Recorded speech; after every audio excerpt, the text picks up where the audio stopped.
Welcome to the evening session of Speaker Co-working. I'm Ron Story with SpeakerHub, and we are here to talk about how to get booked on more stages.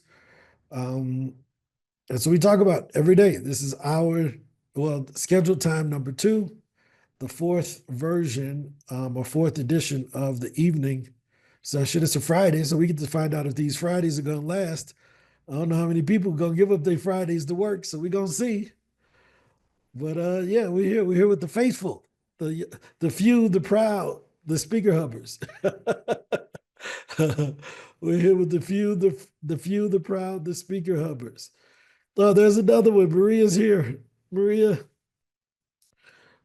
another Speaker Hub employee that doesn't have a social life. All we do is work every day. No, I'm just kidding, Maria. I'm just joking. Let's see. Oh, people are showing up. Chantel showing up. People. All right. I mean, I guess this is it. This is cool. This is probably her jam instead of 9 a.m. Oh, for Chantel, it's probably so much better than Right. It is, but it's not. I had to hop up out the pool. I told them, I said, you know what? Now I got business to do. So I had to leave the pool, Ron. Wait a minute. A little bit of swimming. I didn't think Black people knew how to swim. No, I'm just kidding. I'm trying to teach the little ones on how to swim. It's more water than land out here. I need them to survive. I'm just joking. I'm just joking. I'm just joking. I saw this meme, and it's like it had like Black people at a pool party, and it was like everybody was at the pool party and nobody was in the water. I was like, this is terrible, Say it's a pool at the party, and that's it. Exactly. They didn't say swimming. They said pool party. Look at this. Look, I found it. Check this out. This is so funny. Let me pause this. Not in that pool. They said we ain't getting that water. That water hot. They got the water is too hot. It's boiling in that water. That's why they not in it. Well, you heard what Chantel said in the beginning, right? There's too much water out here. We got to learn how to survive. Those people don't live near water. So that's probably in Chicago, St. Louis, Atlanta. Yeah. Yeah, no, it makes sense. So questions, ideas, anything before I start down a different path. If you all don't have any questions, I'll go down my path for the day. Well, I was trying to get the Speaker Pro set up, and I have it set up, but I didn't have it set up the way that you instructed me to get it set up. That's when I was on my way out to the beach. So I was trying to get everything together. So I think I did a good job, but I'm not really too sure. Okay, 1 second here. I'm making the salmon croquettes later. Okay. All right, we coming over. We coming over. You like Janika over there. That's what Janika be doing. Like, you can swing at people. There you go. I just put it in the chat for you, Chantel. Okay. It's gonna give you like a payment window, and then just put this in the chat. Got it. In the promo code, and you should be fine. All right, thank you. Yeah. All right, perfect. What is this, Pro? No. She already has a Speaker Hub, but I promised her, because she had given us so many referrals, that I would, take care of her. So, but yeah, no, that's pretty cool. I appreciate it. Thanks for the introductions. So I was sharing a story earlier with someone, and I said, this would be good to talk about on the call today, because we hear it all the time, and depending on who you are, I think it's always good to be reminded of these things, that our growth is usually on the other side of our fear, right? The thing that we're fearing to do is probably the thing we need to do to grow a little bit, right? So earlier this year, I signed a sponsorship deal with some different people, and it hadn't been working the way I wanted it to work, right? So I kind of been avoiding it. Like, we'll figure it out. We'll figure it out. We'll figure it out. And I just got to the point where I remember the conversation I had with the first guy I ever worked for as a financial advisor. His name was Phil Sarnicki. And Phil was the person who talked me into calling on NBA players and NFL players and things like that. Because he was like, dude, what you got to lose? You're already broke. So you may as well just call them. And it'll set a standard so that when you call on people who don't have that much money, you won't be so afraid. And what he used to describe it, he called it eating the shit sandwich. And the analogy is that the longer you put it off, the bigger it grows, right? And because you start building up resistance to eating it. And by the time you know it, it's in your mind, this sandwich is this big, right? And with the sponsorship, just like with calling on some of the NBA players, I should have just did it faster. Like I should have just ended it a long time ago, but now it's kind of built up into kind of a negative situation, but not really. And what I realized is that the faster I go ahead and eat the frog, as Brian Tracy says, the faster it goes away. And I think sometimes a lot of us, the thing that we know we need to do is the thing that's the poop sandwich, and we keep looking at it. And and it's like I may as well just eat it. We eat a little piece of it. Like I'm gonna try it today, and we never get around to eating it. So, for lack of a better analogy, because that's kind of how we treat it. I use the term that Phil used with me, and I think we all go through that. Whether it's hiring a person, whether it's sending our first pitch, whether it's finishing doing the product we were working on, or starting the podcast, or making a few more phone calls or whatever, we just avoid it.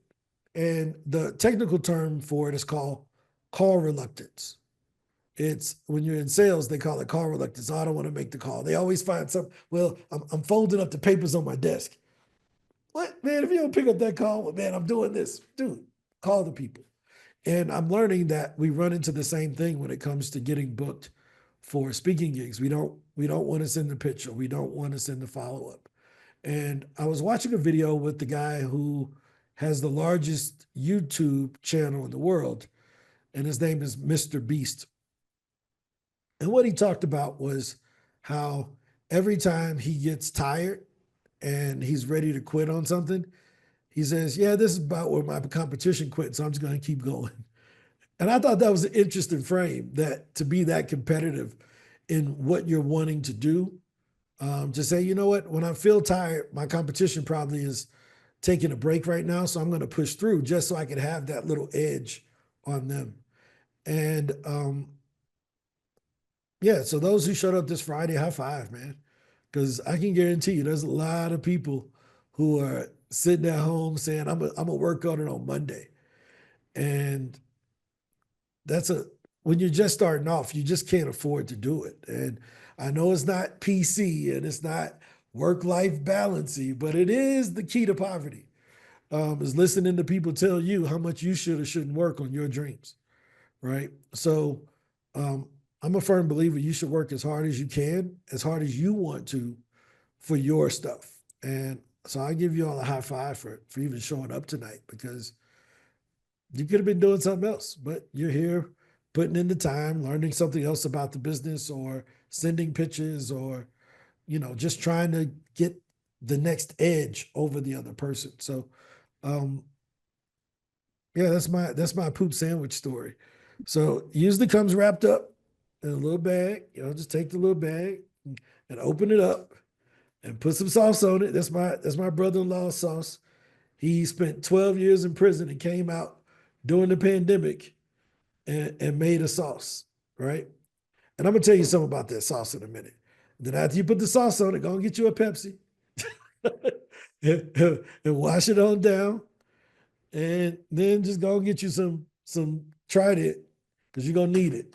All right. So just go and make it a meal and just get it over with, because the faster you get it over with, you don't have to deal with it anymore. Right. But here's the story of persistence. This is My brother-in-law, he spent 15 years in prison or something like that for a lot of goofy stuff. And my mom used to tell him, "You're gonna be the smartest, you know what, in jail." And he ended up being the smartest person in jail. And when you look at the bottle of, I sent this to him when I found this out. When you look at the bottle of A1 steak sauce, right?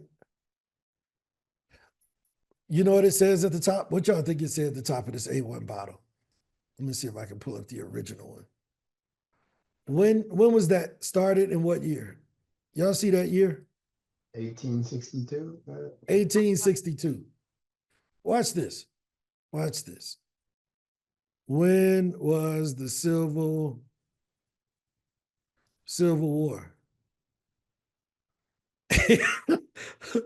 1861 to 1865. So in the middle of a civil war, somebody was at home like, "Man, you know what we need? Sauce. we need a steak sauce." They out there fighting over slaves. I'm gonna invent a steak sauce. And guess what my brother-in-law came up with this? 2020. In the middle of the pandemic, he was at home and he started mixing sauce. So in 200 years, somebody gonna say, "You know what? You remember when we thought the world was going to end because everybody had the coronavirus?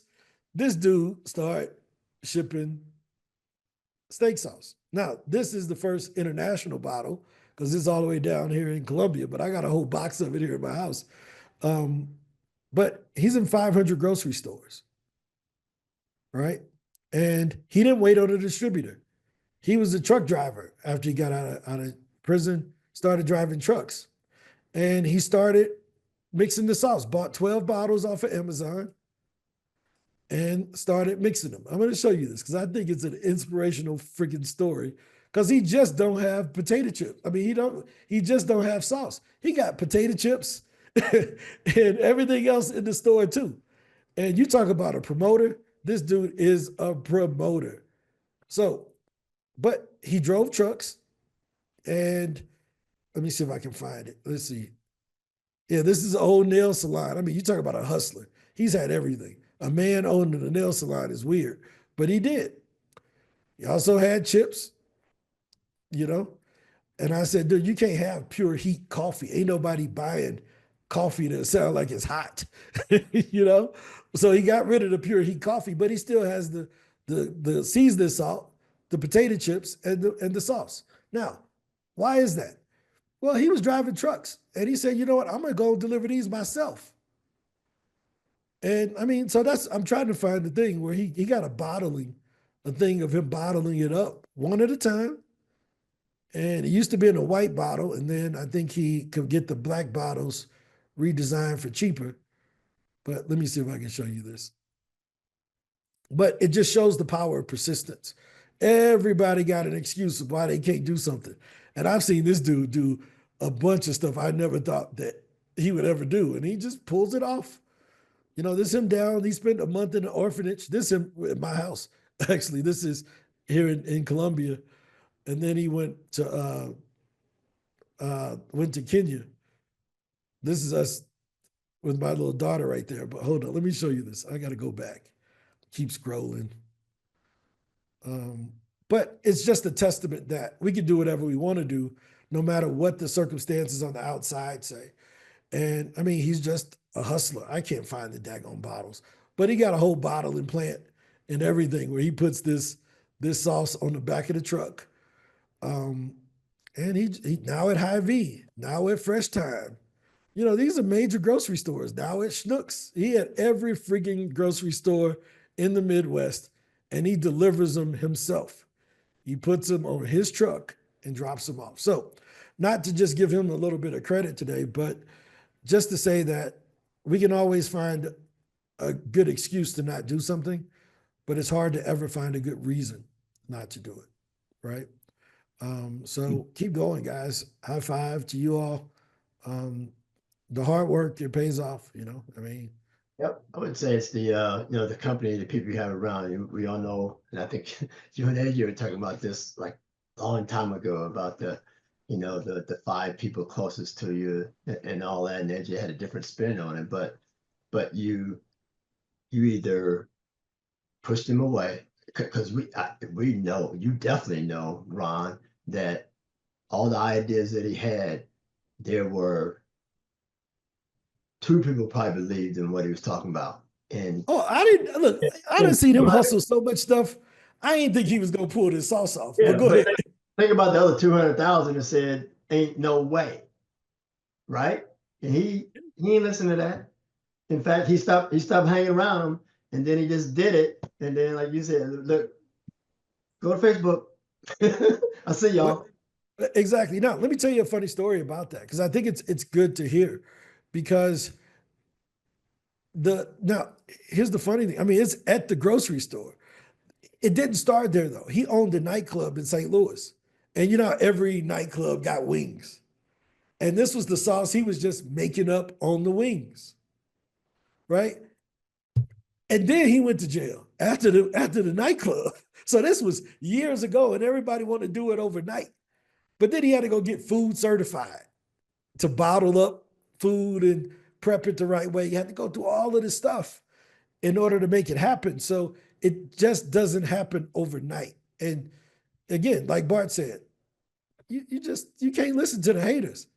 You know, he was like, "Man, I got this sauce." I'm like, "Dude, we literally about to die. It's the coronavirus, and you try to sell sauce. You can't even go to the grocery store. How you gonna get it to the store?" He was like, "Man, they let truck drivers drive. We could drive. I could drive it myself." I said, "All right, man, cool." Because he calls me about everything. I'm like, "Well, do it. Let's see." And I would say the other part of that is it's a testament to who's here on a Friday night. Mm-hmm. Like, this is the company that inspires. I mean, this is the group of people that, that company that inspires. Like we were all on here a few hours ago. Like, what nugget can we take away on a Friday night? All we need is one. We might only get one daily, but we only need one. That's But it. that's why we're here. It's that company that we keep, that keeps us inspired as well. No, I agree with you, man. And it's so, I mean, but I'm gonna have him come on one day because he's a speaker too. He's actually going to speak down in Miami next week. He's a speaker. I think he's spoken in like 4 or 5 countries. But he ain't afraid to tell you. He gonna let you know. I'm gonna get on whatever stage. He's a speaker, so it's appropriate to talk about it. But he's going to speak at something culture on the beach. Um, he just got booked yesterday for this. And the cool thing about it is that he just opened up a rehab in East St. Louis. And while we was in Columbia, he told me the story. He said, "Hey man, I just got to believe that it's my responsibility or my purpose to open up this rehab." And I said, "Well, why do you think that?" He said, "Man, I saw the sign out front and I thought the building was like $17,000. So I called a dude and I'm like, hey, I want to buy the building. I saw it was cheap." And the dude was like, "No, some of the numbers fell off." He was like, "Some of the numbers fell off the daggone thing. That ain't the right number. That ain't the right price." And so it was missing a zero. It was like a $200,000 building. And he told the guy, he said, "Man, I don't know if you ever gonna sell this, but if you just want a certain number, call me and I'll get it for you." And he said a month later, the dude called him and said, "Yeah, send me that. I'm tired of this." Right? And now he has no grant writing experience. So he got this building, but he like, "Yo, what are we gonna do with it?" Right? So let me show you what this dude has done. It is freaking incredible. He sends me all the photos. I'm gonna try to slide through here real quick. But what he went and did is he's rehabbed the entire building. He done put a hair salon in there. He done built out every freaking thing. There's his boxing up of the sauces. Like this is him packing up to take it to Schnucks, the grocery store. That's the biggest grocery store in Missouri and Illinois. And but yeah, I mean it's just this type of stuff. But I don't know. I'm pretty proud of him because he was just in prison not many years ago, and then he's just totally taken over, which is bananas.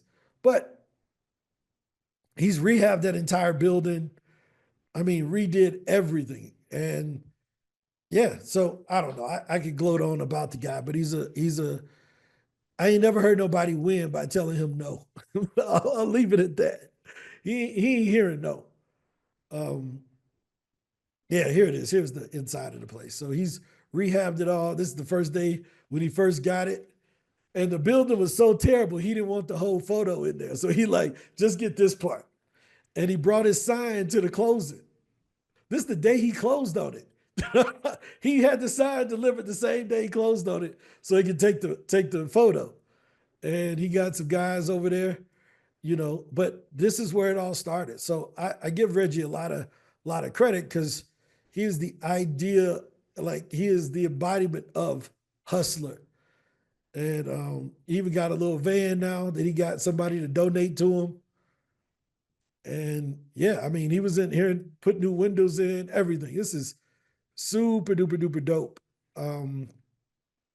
So yeah, just whatever you're working on, just keep going. Because I've seen people turn nothing. I'm talking about absolutely nothing into incredible things. And to watch that building open, he called me crying about a week ago because he passed all the inspections and all that stuff. And I'm like, man, but here he is. This is him speaking, telling these kids, don't be like him. But yeah, all right. I'm done being proud of this dude. And this him risking his life here in Colombia. I'm like, man, ain't nobody doing this. Like, you out your mind. Look, that's me over there at home. That's me at home. There was no way in hell I was about to go. He like, man, you go? I'm like, no. You're going out there by yourself, boy. But yeah, so there it is. It's all open. His little center is open. Everything this dude has made something out of nothing. So high five to you, Reggie. If you ever see this, super duper proud to see what you've built. This it was nothing. And now he got bottles on bottles on bottles. So yeah, it's my little nephew. But yeah, any other stories, any other inspirational stories while we're here? Because, yeah, I mean, cool. It's pretty cool, dude. Pretty cool stories to see him turn around. What I saw there, I know you keep saying about him speaking and in some way saying it doesn't relate, but one, we're business owners, right? And so is he, and that's all his products. Oh yeah, no, his speaking relates 100%. Oh, yeah. I mean, because again, I'm not talking about him speaking or not. I'm just saying what he's doing as a business guy. Oh yeah, speaking is a bit, even if he didn't speak, it's still relatable to us because speaking is a business, and what you just showed was all of his products. Yep. And then he had to do one, so he wasn't satisfied with the sauce. He had to go make something else. Wasn't satisfied with that, had to make something else. Wasn't satisfied with that, let me do some real rehabilitation. Wasn't satisfied with that, let me do something with the hair. Yeah, no, you hit it right on the head. I asked him about the sauce thing. And he was like, I'm like, how'd you come up with seasoning salt? He was like, it's just the sauce without water in it and tomato sauce. I already had the mix. We just need to put the mix in a bottle. And I'm like, potato chips? He's like, I sent them the salt and they just sprinkled it on the generic chips. I'm like, the same thing. You know how we talk about different modalities of your speech? Right? We talk about take your speech, turn it into an audio book, turn it into a course, turn it into a workshop. He took that same garlic powder, turned it into barbecue sauce, turned it into seasoning salt, turned it into potato chips. I hope he didn't put that on that coffee. But he had a different modality of it, which is pretty dope. I was listening to a video real quick from Master P, and they asked him why did he get come on, show. I'll need you to show me after. Okay, I'll show you. Okay. I was listening to Master P and they asked him why did he get out of the music business? And he said he got out of the music business because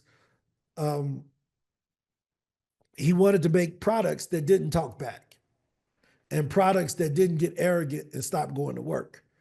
and products that didn't get the big head and get lazy. He said, my cereal is on the shelf 24 hours a day and it never calls in sick. And I said, you got a good point. Same thing with you all's courses, Bart's book, Bart's movie, AJ's course, Chantel's, whatever she working on, her book that comes out tomorrow, right? It's tomorrow, right? Yeah. Yes. Her book that comes out tomorrow. Yep. Like that book will sell long after you gone. Mm-hmm. Long after you gone, that book will still, somebody will still be buying it. So we gotta move into this product space.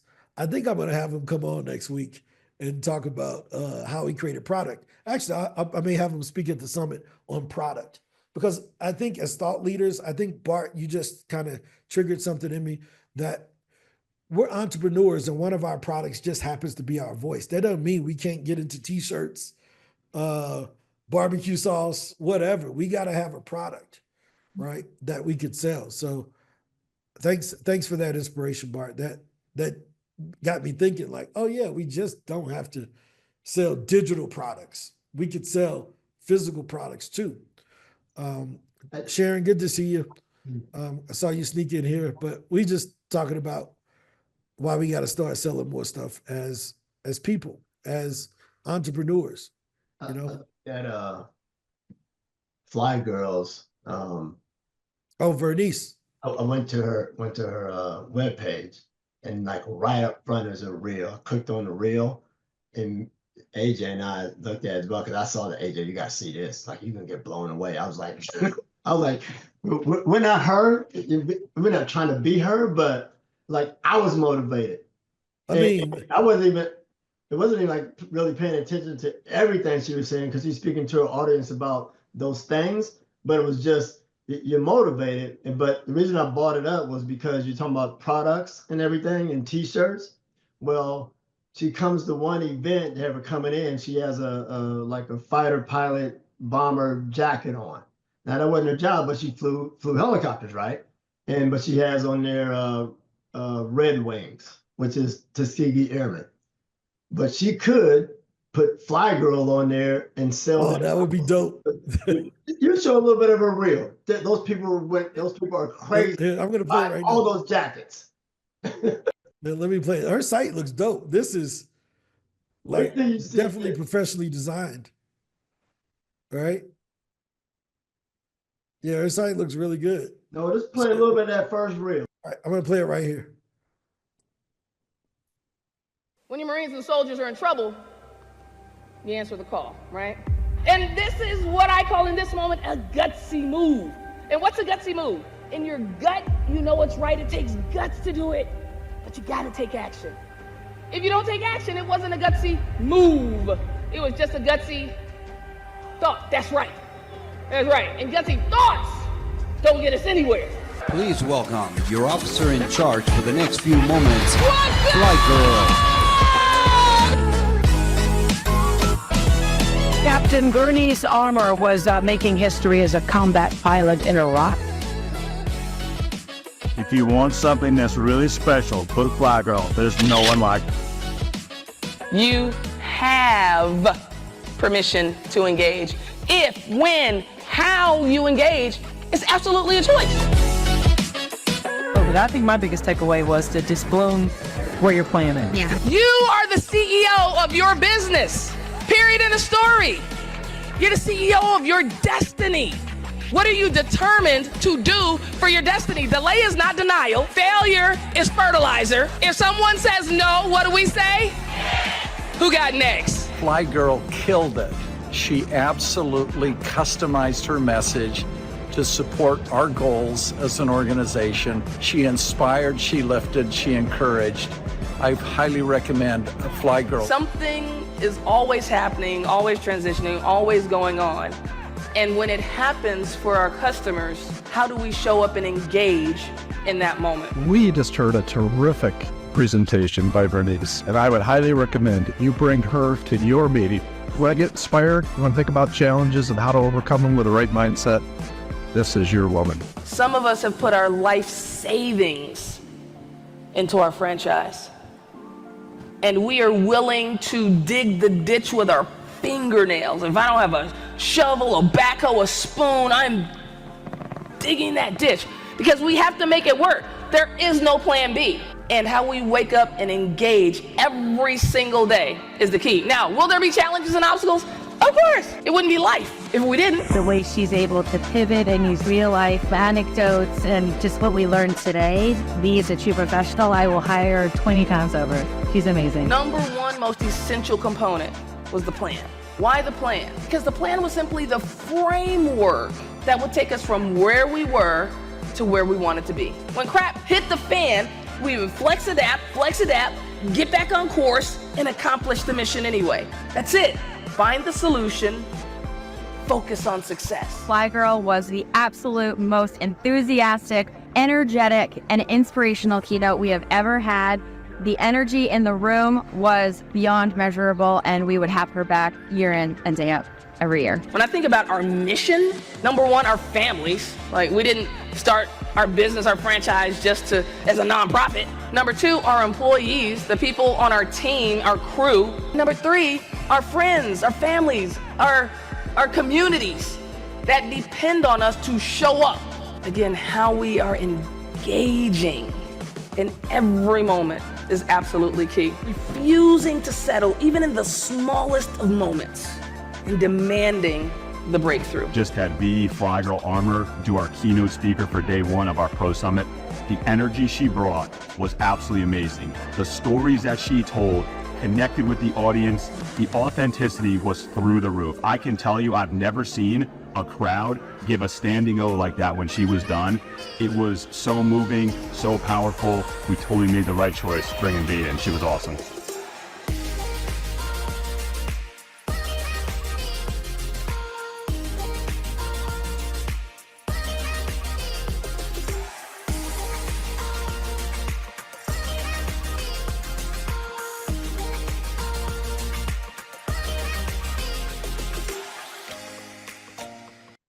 Wow, that's dope. That's a speaker reel right there.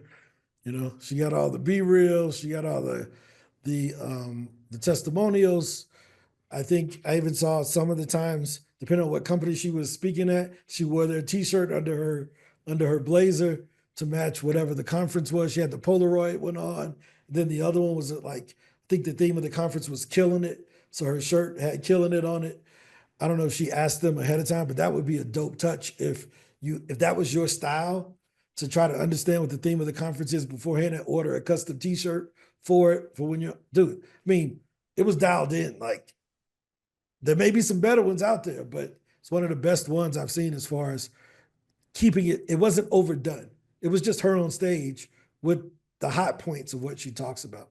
So that was pretty cool. Thanks for sharing that, Bart, because I had seen her website before, when Lethea mentioned her a few months ago, but I'd never gone on it and actually watched the stuff. But no, that's pretty dope. What do you all She think? had that energy. She had that energy like she was drinking that fire coffee, huh? That's it. That pure heat coffee with the garlic salt on it. You're not going to sleep in that one. Nah. But again, I think it's years of work, right? It's years of work. And she almost slipped up and said how much money she made on the call earlier today. She was like, up 7 figures. She was 2.7 figures. I'm like, okay. Because she was about to get into all the numbers. I'm like, don't do that just yet. Right. But I think it's good for us to know that it's possible. Right. So, you know, AJ and I were talking about how I wanted him to see it, and he's looking at some other stuff, and then just like was it Lethea that bought her, I forget her name. They came on for a moment, then she left. Anyway. Oh, Lethea. Yeah, I'm sorry. Anyway, it's kind of like started from the bottom. Now I'm here because AJ went back and said, well, it wasn't always like that. But that, I think people need to see that. They need to see that first one and everything, and then see that. How with her website, Lethea's old website, yeah. Yeah, but I mean, AJ went and looked back at Fly Girls. Oh, got you. Yeah, of course, no one starts out like that. But, exactly. I think you know, our community, the SpeakerHub community needs to see that. You know, you will get to that. You know, it's just a persistence and all the things we just talked about, like with your cousin, you'll get to that. You know, but you gotta put in the work every day. I was earlier today, I was watching this guy who buys businesses. And when someone finds out that you buy businesses, the first thing they ask is, what's the next one you gonna buy? And you're like, no, I'm still working on this one, right?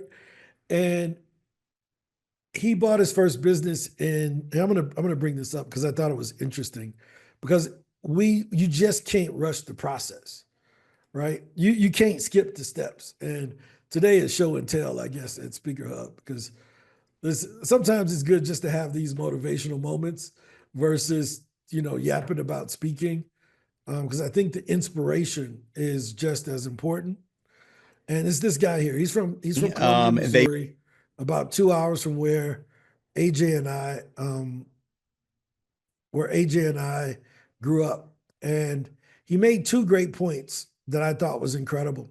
One was this point here, and we'll play it and let him go through it for it. It's only about a minute and a half. Think about myself. In like the lean manufacturing part, like kind of philosophy, they have this idea of like just in time, right? You do things just in time versus doing everything ahead of time. And so just in time learning is basically what you did. It's like, oh, when I need to close, then I figure out what due diligence is. Then when I need to take over the business, I learn what working capital is. And you learned each of the core concepts as you needed them, which is actually the real way that people learn, rather than I'm going to learn everything up front. Then I'm fully prepared to now go do this. And like in reality, that's not how life works. Yeah. And sometimes it doesn't work out. And I joke that I'm a Forrest Gump private equity for a reason. So what else do you own? That's awesome. Yeah. So the next business we bought was a pool business out in Arizona. And that was just with, again, started accruing cash and started building that up and bought that business. And again, that one turned out to be a great investment as well. You say that nonchalantly, like, oh, a pool business, but it's also like, dude, that would be really rare. So why is that important?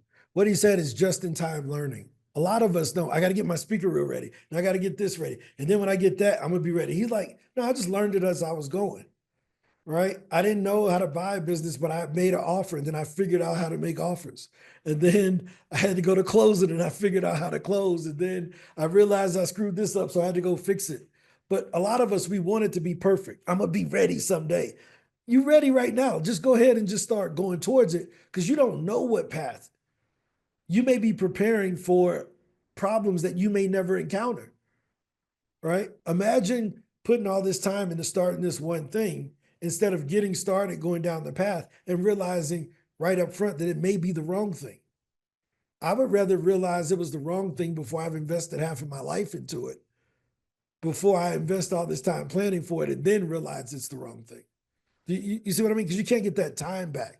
So I thought that was very interesting. I want to skip to this other part. I got to go through the transcript and find it. But there's another part where he talks about how there was a 10-year gap in between the first business and the next one.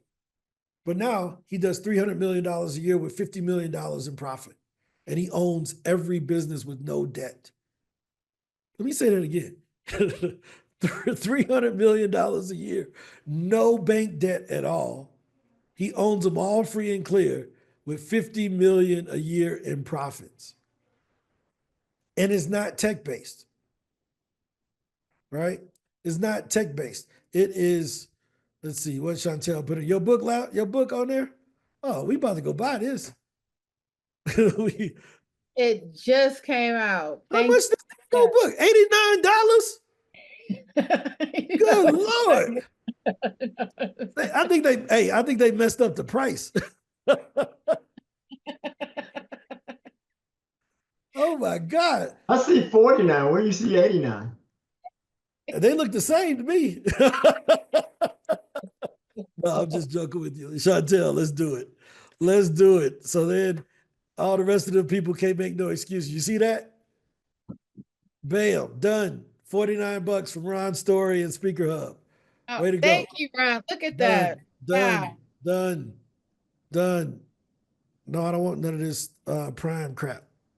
I don't know what they offer me, but you don't want none of that. There it is. Let me go ahead. Oh, wait, they can't ship it to me. I ain't at home. You know what? Chantel, send me, can I send this to you and you give it to somebody? Because I live in Colombia.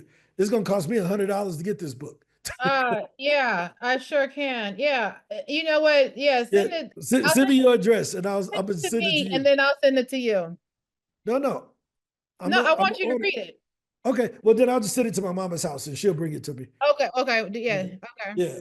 Because I'm like, they going to cost me $200 to get this through the cartel to get to Medellin. 89, 200, what's the difference? Hey, you know what? It's worth it. Let me tell you something. First follower. You ever see that video about the first follower? I'm going to share that and then we're going to go on. First follower. Let me make sure. Hold on. Because I know what somebody going to say. Let me go and do this so we ain't got to worry about it. And I ain't hearing nothing about, well, he clicked off. Did he really buy it? Shut up.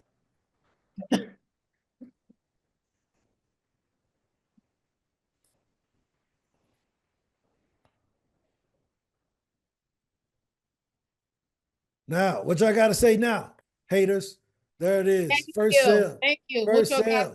Yes, look at that. Thank you. The first one came from us. Because I think that this is important, right? And it's important that, number one, we support each other, but also that I want to see what you talk about. I want to hear, Sivers, Derek Sivers, first followers, right? This is super duper dope. Check this out. If you've learned a lot about leadership and making a movement, then let's watch a movement happen start to finish in under 3 minutes and dissect some lessons. First, of course, a leader needs the guts to stand alone and look ridiculous. But what he's doing is so simple, it's almost instructional. This is key. You must be easy to follow.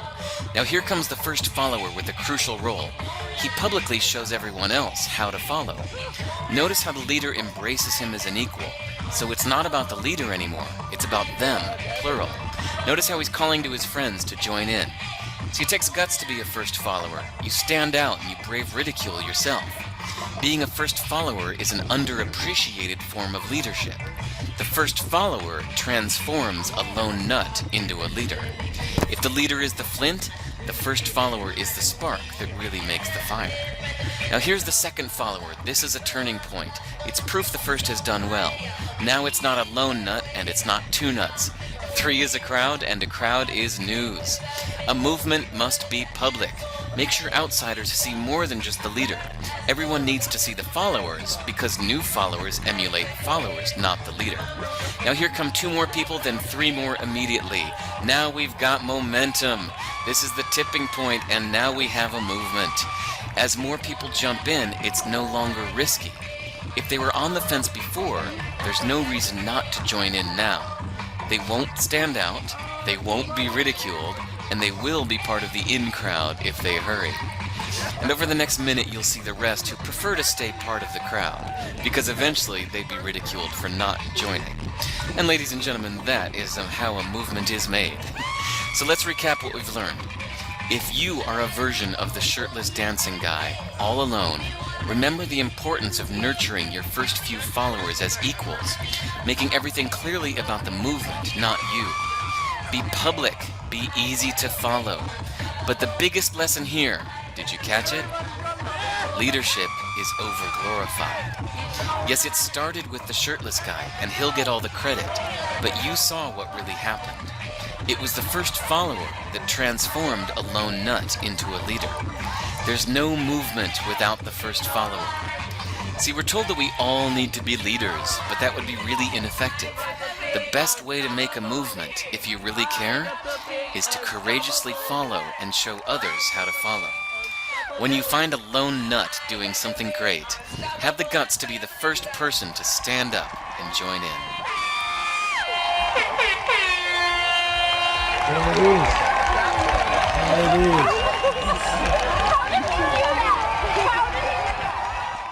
How incredible is that? So I want to say something because I want to make sure that nobody takes what I said the wrong way. About 3 weeks ago, maybe This a is month brutally honest advice to my younger, less. about a month ago, we did a video and I talked about this guy here, Nathan Berry, right?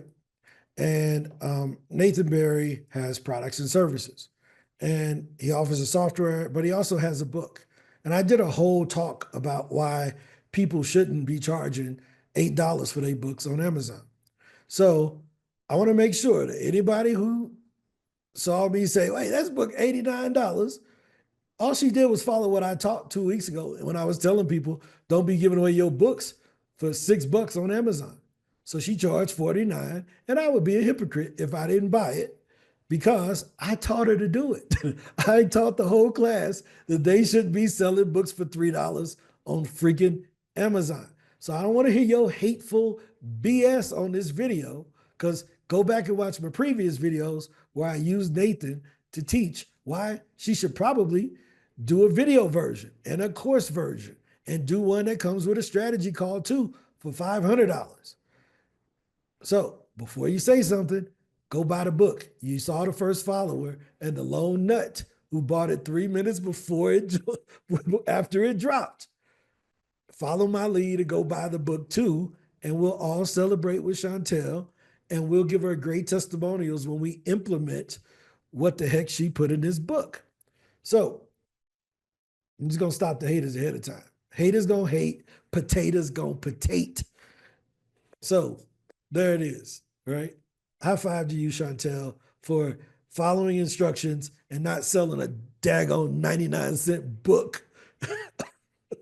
I can't do that. I have people, they're like, oh, I've been trying to write my book. It's like, that's 16 years. You 16 years in the game and you ain't even accomplished 16 pages. Like, don't even talk to me. I don't even like sitting on the couch with those types of people because it does nothing for me.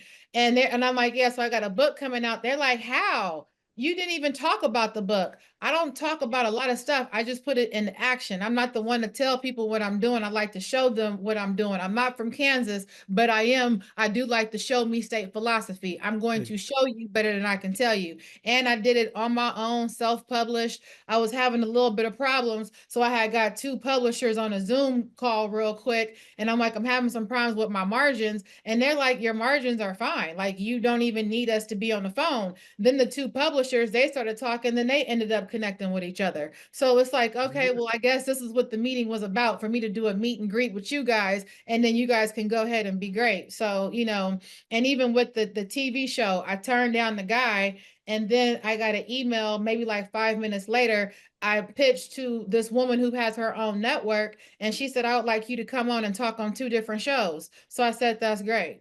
I pitched her a long time ago. I pitched an association a long time ago, and they want to have a meeting with me. So, I might have my screen off, but I'm definitely implementing every single thing. That's what I do. No, that's dope. No, that's it. I mean, here's the one thing I know. I know for a fact. I'm gonna ask you a question. Sharon, I'm gonna ask you, are you trustworthy? Yes. Okay. Are you likable? Yes. Okay. So we always hear people talk about being know, like, and trust. People do business with people they know, like, and trust. And everybody focuses on the things they already got. You're already likable and you're already trustworthy. You're just unknown. So we focus on trying to be liked and trusted when people already like us and trust us. Just go tell more people that you're likable and trustable. Think about that. That's all that's missing. We're just unknown. I got to make a new video. Only 65 people watch that video. Go tell more people to watch that one video you got. Promote the stuff you already got. Now, SpeakerHub, 63,556 people are a part of SpeakerHub right now. We're the largest in the world. And there are 1.3 million speakers that have never heard of us. We don't need no new features. Ron just need to turn on some more ads. I got to spend more money promoting. because we're already getting results with what we got. Even though we're the biggest, still 90% of the industry don't even know we exist. We're not even a 10th. We would have to get 120,000 people to have 10% of the speakers. We just unknown. We trustworthy. We likable. I got to get known more. So I'm gonna show y'all. You're gonna watch. Y'all gonna watch. We already went from 52,000 to 64,000 in less than 8 months. So just watch us next year. We're gonna hit that 100 by the end of the year. And I don't want to hear nothing. I don't want to hear nothing. We're gonna be a 6-figure bureau in the number of people we represent by the end of the year. So we're gonna hold me to it. Y'all hear it right here. Let the haters hate, but Chantel, high five. I just wanted to let you know, high freaking five, because a lot of times we're just unknown. Promote the hell out of that book. You hear me? Yeah, I'm promoting SpeakerHub. That's what I do. If I see somebody who's in need, I just go ahead and talk to them about that. But definitely that's what I'm gonna do on Monday. That's when I'm gonna start promoting it on the women's TV show. It's called Authors Around the Table, promoting it. I'm on an open book podcast, and I'm just gonna whatever you have around the book, if you do an interview on it or something, send it to Raymar. She's on all of our calls. Or you can text it to me. You got my phone number. Text me the link to it, and I'll have Raymar put it in our speaker group. We got 54,000 people. We got the largest LinkedIn group for speakers. So we'll put it in that one. And then we got the second largest group that has like 8,000 people. We'll put it in both of those groups. The interview or, whatever. We don't usually post purchase links in there because I don't want a bunch of people telling us to promote their links. But the interviews that drive to the links, we have no problem with putting those in. Got it. Okay, that's what I'll do. Thank you so much. Also, be sure to write an article, like an article summary that we can put in Skill Camp, which is our blog. And you can put a link at the bottom saying, hey, if you want to know more about the concept of this book. Sharon, it's open to anybody. Anybody watching this, if you want to promote your stuff, just follow the way that we ask for it. We follow the way that we want to promote it. Does that make sense? You can't tell me how to promote your stuff. It's my audience. So we're gonna put it out there how we want it, but we will give you the free pub. Why? Because I remember being y'all. See, a lot of y'all don't know I wrote a book, The First 100 Miles, how to achieve your dreams by becoming locally famous. Because everybody thought you need to be national. You got to do it. There's enough people in your city that can buy your stuff. You ain't never got to be known outside of whatever city you live in. I don't care how big it is or how small it is. There's enough people in your city. You want me to give you proof? The local tire shop in Chicago ain't changing tires in LA. They've been open for 30 years, putting fix-a-flat in people's car, right? So just know that there's enough out there, and you're enough. You are enough already. Just enough people don't know you. Right. So don't wait till it's fixed. Just go promote, get out there, get some customers. You'll be fine. Anything else I can help you all with on this Friday night? Say, Ron, Sharon, Bart, thanks for all the cool recommendations and kind of setting the tone for tonight's meeting with the inspirational videos and stuff like that. Because sometimes we need a break just to realize, man, this is going to be dope on the other side, And I had a lot of nights when I cried. Boy, I used to be like, man, this ain't going to never happen. I should have kept my job. I used to be thinking, man, I should have never quit this thing to go do this dumb thing. And then when it all works out, you're like, man, this is the right thing. I knew all this. You ain't know nothing. When you was getting your feet burnt, you ain't know nothing. When them ankles was getting scorched, you didn't know nothing, So, yeah, keep working, guys, Any other comments as we close it out for the evening? Say, Ron, how you feeling? You doing all right? Okay. Yeah, All right. yeah. You over there tearing up? Chantel got you tearing up over there? Very proud of her. That's what we want. Yeah. It's super cool, right? Yes, It's yes. a big Always deal. the start is the hardest, but like we said in Arabic, money bring money, success brings success. It's attract each other's. Like when you started, you crack the code. When you crack it, it's just the things follow after. So more success to you, Chantel. So proud. Thank you so much. Thank you. And the Nice. whole concept is just definitely influence yourself, because so many people have all these external influences. And in working in corporate America, I would just always see people just copycat. They think that just because that style worked, that they can implement that style, or if one big box organization is doing one thing, then they need to follow suit and do that thing as well too. And it's like, we can't have that. Everybody has to be able to follow their own authentic style. Everybody has their own community brand, their own team, and everybody talks about future proofing their business. They don't even know what future proofing the business is, because you're following somebody else's style. You need to go ahead and identify with what you have. And then one thing that attracts a leader is somebody who is doing something different. To me, that's just so attractive.